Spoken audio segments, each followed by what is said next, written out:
जय श्री राम, जय बागेश्वर धाम, जय गुरु कृपा।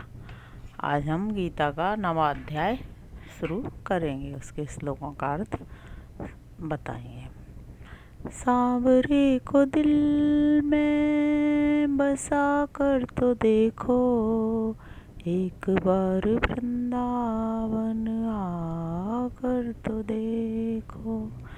जय श्री राम। श्री भगवान बोले, अर्जुन, अब मैं तुझ असूया रहित, मुझ में दोष दृष्टि रहित भक्त को वह अत्यंत गुह ज्ञान विज्ञान के सहित कहूँगा, जिसे जानकर तू अशुभ से छूट जाएगा।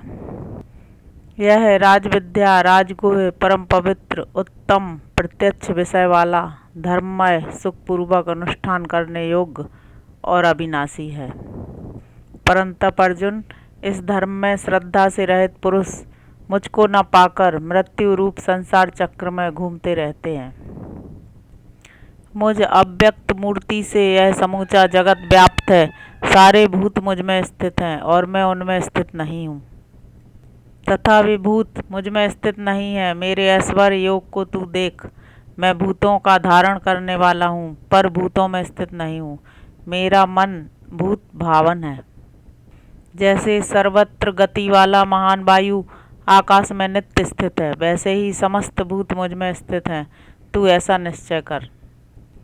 अर्जुन, कल्प के अंत में सारे भूत मेरी प्रकृति को प्राप्त होते हैं और कल्प के आदि में मैं पुनः उनको उत्पन्न करता हूँ।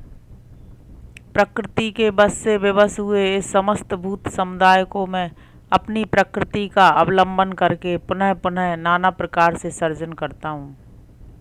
अर्जुन, उन कर्मों में उदासीन की भांति स्थित मुझ आसक्ति रहित को वे कर्म नहीं बांधते। अर्जुन, मुझ अध्यक्ष के द्वारा प्रेरित प्रकृति समस्त चराचर जगत को उत्पन्न करती है। इस हेतु से यह जगत चलता रहता है। मूर्ख लोग मेरे परम भाव को न जानते हुए भूतों के महान ईश्वर मुझ मानव शरीरधारी की अवज्ञा करते हैं। राक्षसी, आसुरी और मोहिनी प्रकृति का आश्रय लेने वाले मनुष्य निसंदेह व्यर्थ आशा वाले, व्यर्थ कर्मों वाले, व्यर्थ ज्ञान वाले और विचित्र चित्त होते हैं। परंतु हे प्रथापुत्र अर्जुन, देवी प्रकृति के आश्रित अनन्य मन वाले महात्मा लोग मुझे भूतों का आदि और अविनाशी जानकर भजते हैं। वे सदा मेरा कीर्तन करते हुए, दृढ़ वृत्ति होकर, प्रयत्न करते हुए और भक्ति से मुझे नमस्कार करते हुए नित्य मुझ में लगे रहकर मुझे भजते हैं। और दूसरे ज्ञान यज्ञ से मेरी पूजा करते हुए भी बहुत प्रकार से पृथक पृथक रूप से स्थित मुझ विश्वतोमुख परमेश्वर की एकत्व भाव से उपासना करते हैं। मैं ऋतु हूँ, मैं यज्ञ हूँ, मैं सौधा हूँ, मैं औषध हूँ, मैं मंत्र हूँ, मैं ही घृत हूँ, मैं अग्नि हूँ और मैं ही हवन हूँ। इस जगत का पिता, माता, पितामह और धाता मैं हूँ। जानने योग्य पवित्र ओमकार और ऐसे ऋक्, साम, यजु भी मैं हूँ। गति, भर्ता, प्रभु, साक्षी, निवास, शरण, सुहृद, उत्पत्ति और प्रलय का स्थान, निधान और अविनाशी बीज मैं ही हूँ। अर्जुन, मैं तपता हूँ, मैं वर्षा को रोके रखता और बरसाता हूँ, और अमृत तथा मृत्यु एवं सत तथा असत भी मैं ही हूँ।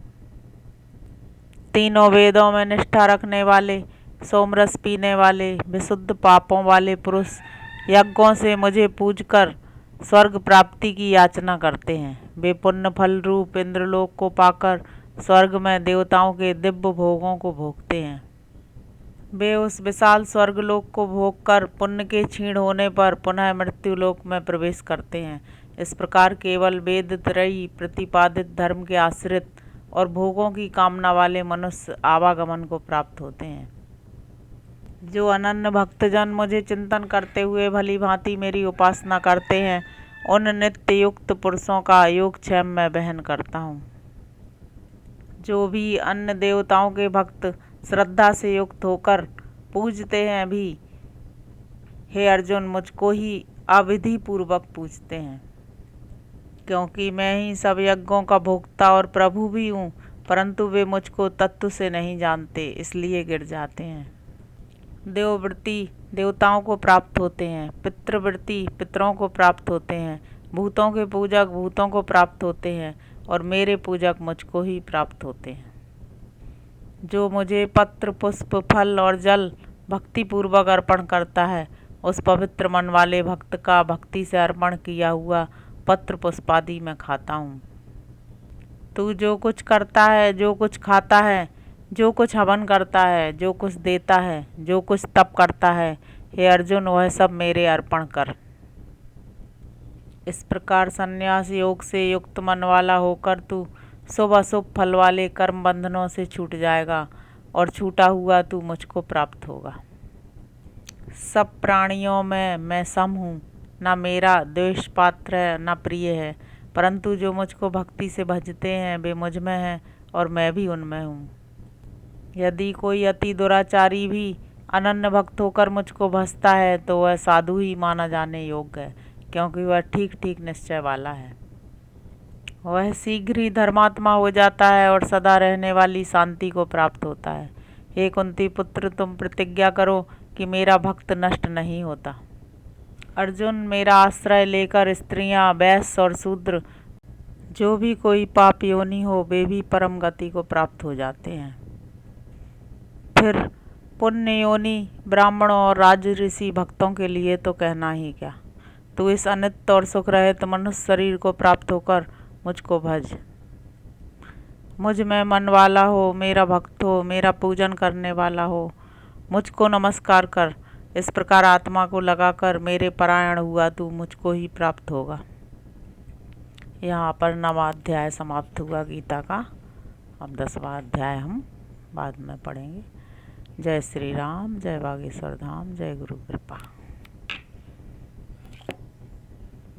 कृष्ण ने बताया कि यहाँ पर जैसे वायु है पूरे संसार में व्याप्त है, सब जगह सर्वत्र, उसी तरह भगवान भी सब जगह व्याप्त है। जो जिस रूप में भसता है, लेकिन यदि उसका भाव सच्चा है तो भगवान उसको जरूर कृपा करते हैं।